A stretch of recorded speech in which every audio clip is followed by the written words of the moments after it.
Baby, you don't know what you do to me. Between me and you, I feel like chemistry. I won't let no one. Hey YouTube, it's Jada and I am back with Black Girl Reads Part 2. Y'all seem to really like my first Black Girl Reads video. If you haven't watched it, go watch that and come back to this. And if you did, thank you for watching, thank you for the support, and we're back with another one. So I think in the first video I reviewed 5 books. This time I have 3. I'm just going to review them in the order that I read them. So these are the 3 books we have today. For starters, we're going to do The Vanishing Half by Britt Bennett. Then we have Mad Honey by Jodi Picoult and Jennifer Finney Bolin. And then we have Monday's Not Coming by Tiffany D. Jackson. I would assume that y'all be most familiar with this one. But yeah, I'm just going to review these books in that same order. So getting right into it, we're going to start with The Vanishing Half by Britt Bennett. So this book was about 2 twin sisters, both black women, but they were like very light skinned, you know, very fair skin tone, and they grew up in like a black community, but it was very colorist, and it was basically like the lighter you were, the better, basically. And so they just grew up with a lot of colorism around them that just altered their minds to believe like, oh, the lighter you are, the better, you know. And the older they got, because they were so light skinned, there were times where they would be mistaken for white. And so they both ended up running away from home together at like the age of, I want to say 16, and they went to live in New Orleans. They lived in like a small town, I think in Louisiana. Then they went off to New Orleans, ran away from home. They wanted to kind of get away from their small town, because it was like everyone who grows up there lives there forever. Like there was no, you know, upward mobility, no leaving. So they the 2 twins ran away together to New Orleans, lived there for years, wasn't in contact with their parents. And the 2 twins' names were Stella and Desiree. So Stella got like a corporate job at like a front desk at a law firm, I believe. And her co-workers started to think she was white, and she just went along with it. So basically Stella was white passing while Desiree, you know, lived as her identity as a black woman. So one day Desiree came home and Stella was gone, and that was that. Like she didn't hear from her anymore, she didn't come around, she didn't contact her sister. They did everything together, and one day she up and left. And what she did, she moved to a new city in Maine, I believe it was. And a man that worked at the law firm, they got in a relationship, they got married, moved away, and she was white passing. Her husband didn't know she was white. Her husband didn't know she was black. She started a family, her daughter didn't know she was black. She was a black woman, not mixed or anything, but she was white passing the entire time. Nobody knew. So yeah, she went off to like a, you know, rich white community, and she lived her life as a white woman. And then Desiree spent so many years searching for her sister, never found her. She stayed true to her identity as a black woman, and she had a black daughter. But the thing about her daughter, she had very dark skin, you know, her community is very colorist. So once she decided to go back home after years of searching for her sister and not finding her, she came back with this dark-skinned child. So everybody was looking at her like, you know, because her town was so colorist, everybody was so light there. So that was another situation. And through most of the book, there were time jumps, but a lot of it was talking from the perspective of the 2 daughters, which eventually crossed paths, because Desiree's daughter, who was the dark-skinned girl, she ended up going to UCLA to run track. So she was there doing that. Meanwhile, Stella's daughter, they lived in LA, I believe, and she did like Broadway. Like she was an actress, she did shows, so she did that in LA. They ended up crossing paths, didn't know they were related. I'm not gonna tell too much, but yeah, it was good, it was interesting. And yeah, so since I just talked about it, I'm gonna go ahead and read the back of it just to give you some better insight. Then I'm gonna like rate it, say what I thought about it. So it says, twins inseparable as children ultimately choose to live in 2 very different worlds, one black and one white. The Vinay sisters will always be identical, but after growing up together in a small southern black community and running away at age 16, it's not just the shape of their daily lives that is different as adults. It's everything. Their families, their communities, their racial identities. Many years later, one sister lives with her black daughter in the same southern town she once tried to escape. The other secretly passes for white, and her white husband knows nothing of her past. Still, although separated by so many miles and just as many lives, the fate of the twins' lives remain intertwined. What will happen to the next generation when their own daughter's storylines intersect? So yeah, this was good. Like, honestly, it kept me reading because I was like, okay, what next? Like, what next? Are they gonna find out they're related? Is she gonna find her sister? Like, it was just so many questions I needed answered, so I was just like reading. The only thing I did not like about this book was that I felt like, because like while I was reading I had so many questions, I feel like all of them didn't get answered, and I feel like some of them were kind of important to answer. Let's see if I give an example without spoiling it. Like, I don't know, there were just some major questions that didn't necessarily get answered in the end. I was like, okay, that's it. Like, what else, you know? So for that, I give this book I give it an 8 out of 10. And I say 8 because like the storyline was good, it was interesting. It's just the simple fact that it didn't answer all of my questions. So yeah, The Vanishing Half, if that sounds interesting to you, I definitely recommend the read. It was a very good book, very well written. So yeah, The Vanishing Half gets a 8 out of 10 from me. Moving on. Okay, so all of the books I have reviewed have been written by black women. This one specifically is not. It's the only one that's not so far. No specific reason, I just got a book. It's not by a black woman. At first I was like, oh, black authors, but you know, I'm open to reading anything. But yeah, this one is called Mad Honey, and it was dual written by Jodi Picoult and Jennifer Finney Boland. 2 women, here they are pictured on the back. And so I'm gonna read the blurb on this one before I start talking about it. Olivia knows what it feels like to start over. Her picture perfect life living in Boston, married to a brilliant cardiothoracic surgeon. Raising their beautiful son Asher was upended when her husband revealed a darker side. She never imagined that she would end up back in her sleepy New Hampshire hometown, living in the house she grew up in and taking over her father's beekeeping business. Lily is familiar with do-overs too. When she and her mom relocate to Adams, New Hampshire for her final year of high school, they both hope it will be a fresh start. And just for a short while, these new beginnings are exactly what Olivia and Lily need. Their paths cross when Asher falls for the new girl in school, and Lily can't help but fall for him too. With Ash, she feels happy for the first time, yet she wonders if she can trust him completely. Then one day, Olivia receives a phone call. Lily is dead and Asher is being questioned by the police. Olivia is adamant that her son is innocent, but she would be lying if she didn't acknowledge the flashes of her father's temper in Ash. And as the case against him unfolds, she realizes he's hidden more than he shared with her. So, this book, that was a lot of names. So, Asher and Lily, they're a high school couple, you know, in love, just started dating. The mom's name is Olivia. She's a beekeeper. They live in a big house, the hives in the back, all of that, which is why it's called Mad Honey. So yeah, Asher and Lily, you know, in love, regular teenagers, and then one day she winds up just dead. She's dead. And she was homesick from school. They were in an argument at the time. Asher walked in and found her laying at the bottom of her steps, dead. You know, blood on the ground, blunt force trauma. That's how she passed away. He called, you know, the police and everything. She was pronounced dead, hospital, all of that, and he ended up being questioned. So yeah, the whole entire trial was against him. Everyone was trying to prove him guilty. Nobody knew what was going to happen. They didn't know if he would go to jail for the rest. Like, nobody knew. And there was no other, like, person who would have a motive. So, like, they didn't have anybody else to point a finger at. So yeah, the book talked a lot about the trial, how she passed. I wish I could say more, but if you plan to read it, I don't want to ruin it for you. But when I say this book has some twists and turns, like, I remember specifically, I read this one sentence and I closed the book and I was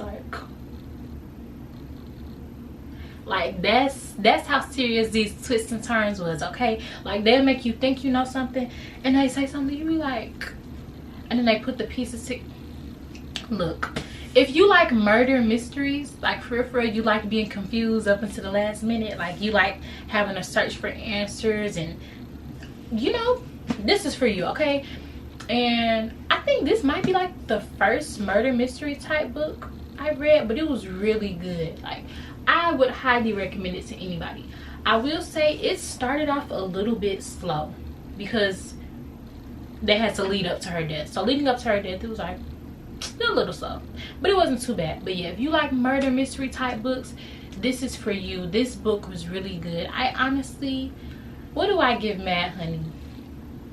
I would rate this a solid I'm gonna give it a 9 out of 10. And I say 9, it maybe even 9.5. I don't know, I feel like I give books 10s too much. I'm trying to loosen up a little bit, you know, be a little strict, but I don't know. I would give it a 9.5. It was well written. The storyline was well written. It keeps you on edge. Like I said, it started off slow, but once I reached a certain point in the book, I was reading it. Like I wanted to finish so bad. I just had to know what happened. So yeah, give Mad Honey a 9 out of 10. Very good. Highly recommend. Like I said, if you like murder mysteries, that's for you. And also, as I said, Asher's mother, Olivia, she was a beekeeper. It's called Mad Honey, and at the end of the book there were a bunch of recipes that had honey in them. I'm just gonna name off some of them because I was like, I might use some of these. Like, hold on, let me see, because there was some really good recipes in here. I said, oh, they have honey loaf, honey vanilla frozen custard, honey glazed spiced donuts, kale salad with honey lemon vinaigrette, a queen bee cocktail, pork with honey lime marinade, beekeeper's granola. Like, I was like, okay, some of this sounds good. I might have to come back to this book when I get some honey and try a recipe or two because it actually looks good. But yeah, Mad Honey, the little murder mystery vibe, the young couple, the trial, not knowing what's gonna happen. Like, it was so good, y'all. I know I said it, but those twists and turns were crazy. Like, they were crazy. When I say I closed the book and had to sit and reflect and rethink the whole entire book with this new concept in my head, like, I really mean it. Good book, okay? So the book I read most recently, which I finished a good 45 minutes ago, is Monday's Not Coming. This was featured in, I think, my most recent vlog, and a lot of people were well, a few people were commenting, like saying I really liked it and stuff. So I'm gonna go ahead and read the back.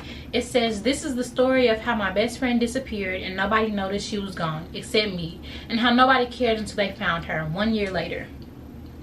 So, oh, and I'm gonna read this first part too. It says, red flags, not blush red, orange red, wine or ruby red. No, bloody red flags. Did you see them, Claudia? Did you see any red flags? That's the question they asked me over and over again, hoping to find answers, hoping to understand when no one could. Signs. Were there any signs Monday was in trouble? Did you see anything out of the ordinary, anything unusual? No, nothing. And so many words that called me a liar. That hurt more than losing my best friend. If Monday were a color, she'd be red. Crisp, striking, vivid. You couldn't miss her. A bullseye in a room. A crackling frame. I saw so much red that it blinded me to any flags. I'm sorry, y'all. This bad. Pop my mouth. So, Monday's Not Coming. Y'all, this book was good. So, basically, Monday and Claudia are best friends. They're about 15, 16. I want to say, how old, what grade are you in at 15 or 16? I want to say they were going to high school. So they had to be in like 8th grade. So yeah, they were best friends, did everything together. Claudia used to go away for the summer, I think like to visit her grandmother or something. She went away for the summer as usual. didn't hear from her best friend Monday. They talk every day. They write each other letters. She did not hear from her. She's like, okay, weird. Came home from summer, still didn't hear from her. Okay, weird. Started school. She wasn't there. Monday had older siblings. She had a big sister named April, a younger sister named Tuesday. Claudia used to see them out a little bit. They were very suspicious. Monday just wasn't around. Nobody questioned it but her. She was really, you know, just confused. Like, she felt like her best friend left her. She was kind of in denial about, you know, what could be, and she was like, oh, she's coming back, she's coming back. Obviously it's called Monday's Not Coming. But yeah, so that was that. And so she used to go by Monday's house, you know, try to talk to her mom, you know, like, where's Monday, where's Monday? But her mom, she was abusive. I'm not going to spoil the book or anything, but I will say, like, she had an abusive mother. And the book did have time skips, so you'd be like, okay, before it happened, after it happened, this and this and this. And at first that was confusing, but something at the end of the book kind of clicked and made me go like, that makes so much sense. Because then once like a book reveals like a key thing at the end, it just starts piecing together little things that happen in the middle of the book where you're like, okay, that makes sense, but I'm just gonna keep going. It starts to piece it all together. But yeah, there were 4 siblings, I believe, on Mondays, which she was one of. She was a middle child. But yeah, her mother was abusive. She didn't live in like the best home. But yeah, like I said, her and Claudia were best friends, did everything together, and one day she up and disappeared. Claudia did everything to find out what happened to Monday. She went to people in the school, teachers, the old school nurse, like so many people she reached out to. Monday's father, who she wasn't in contact with, and she just didn't find answers. And I don't know how much more I can say without spoiling the book, but I will say the book is slightly, I don't want to use the word disturbing because I think that's a strong word, but it's a little like uncomfortable because, you know, abuse is real. Although, you know, these books are fictional, it's all things that can happen and have happened in real life. So it's kind of sad to think like this was somebody at a point in time. Like Claudia was a real person at a point in time. It might be a real person now, you know. It's just a realistic perspective. So I would say the book is slightly disturbing because you know, child abuse is real and is very much serious. And throughout the book it seemed like it wasn't taken seriously. And Child Protective Services wasn't necessarily like doing their job the way they were supposed to be doing their job, because if they were, things would have been different, you know. But yeah, throughout the book it was basically Claudia on a journey trying to figure out what happened to her best friend, trying to find her best friend. I don't want to spoil the book by saying this, so I don't know how much more I can say, but I will say it was a very good book, very good read. This was by a female black author as well, of course, about black characters and things like that. So I would give it a read. I think that I give Monday's Not Coming an 8 out of 10. It was very well written. It had a very good storyline. It definitely kept me on edge. It kept me reading. Like, I wanted to know what happened to Monday so bad. Like, what happened to, have you ever seen the movie What Happened to Monday? Anyway, I wanted to see what happened to Monday so bad. So I'm like, okay, I'm reading like, what happened to this girl? Like, nobody knows where she is. What happened? And the end did have a major plot twist. It did have a little plot twist, and I was like, that's when I was like, wow, like that makes a lot of sense. But yeah, I would give Monday's Not Coming a read. I don't want to say too much just in case y'all genuinely like are watching these videos to go read these books. You know, of course I would never want to spoil it, but if you just need somebody to say, yeah, go read it, yeah, go read it. So that's Monday's Not Coming for you. So those are 3 books I had today. We started off with Vanishing Half, went on to Mad Honey, and we ended off with Monday's Not Coming. So those are the 3 books for this video. Like I said, I think I did 5 in the last one, so that's 8 books I read so far this year, and it's June, finna be July, so I'm averaging a little more than a book a month. Check me out.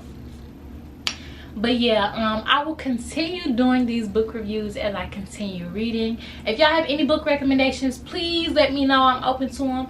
Monday's Not Coming was actually the last like new book I had to read, so like any new books I get, I still have to go get them, and I have no clue what's next on my list. So you know, if you have any book recommendations for me, please leave them in the comments. I would love to read. Those are my books for you today. I hope you enjoyed this video. Don't forget to like, comment, and subscribe. If you have not watched my Black Girl Reads Part 1, please be sure to do that, because I reviewed some real good books in that. Okay, so if you like this video and you want some more Black Girl Reads Part 1, and like, comment, and subscribe. Tell me how you like it. If you have read any of these books or plan to, comment, let me know how you like it. If you're gonna go read it, come back and let me know what you think about it. But yeah, I will see you in Black Girl Reads Part 3.